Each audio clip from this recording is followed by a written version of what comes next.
வணக்கம். இன்னைக்கு தேங்காய் பூரி எப்படி செய்யறதுன்னு பார்க்கலாம் வாங்க. 100 கிராம் அளவுக்கு புழுங்கல் அரிசியை 10 நிமிஷம் ஊற வச்சிருக்கேன். நீங்க சாப்பாடு வடிக்கிற அரிசி இருந்தாவே போதும். அரை முடி தேங்காய் துருவி வச்சது, ஒரு 20 மிளகு வச்சிருக்கேன். தேவையான அளவுக்கு அரிசி மாவு கலந்துக்கலாம்.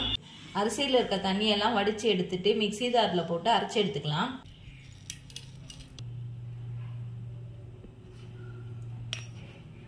அரை டீஸ்பூன் அளவுக்கு சால்ட்டு சேர்த்துக்கிறேன். அரை கப் அளவுக்கு தண்ணி சேர்த்துக்கிறேன். நைஸா அரைச்சி எடுத்துக்கோங்க. கொஞ்சம் கொஞ்சமா அரிசி மாவு சேர்த்து கலந்துக்கலாம்.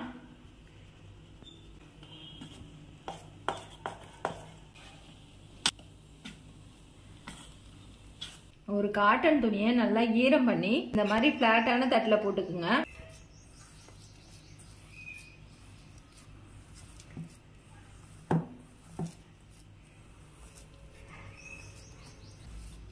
மாவு தண்ணியா இருந்துச்சுன்னா நீங்க இன்னும் கூட அரிசி மாவு கலந்துக்கலாம்.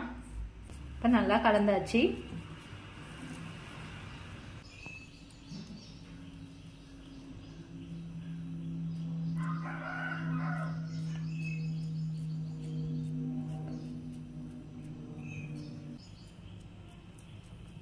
எண்ணெய் ஊத்தி சூடு பண்ணியிருக்கேன்.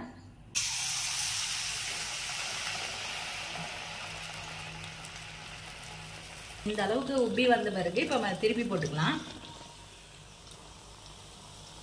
நீங்க இதுக்கு தேங்காய் பால் எடுத்து கூட ஊத்தி சாப்பிடலாம். டேஸ்ட் நல்லாவே இருக்கும். மேல நாட்டு சக்கரை மட்டும் சேர்க்கிறேன்.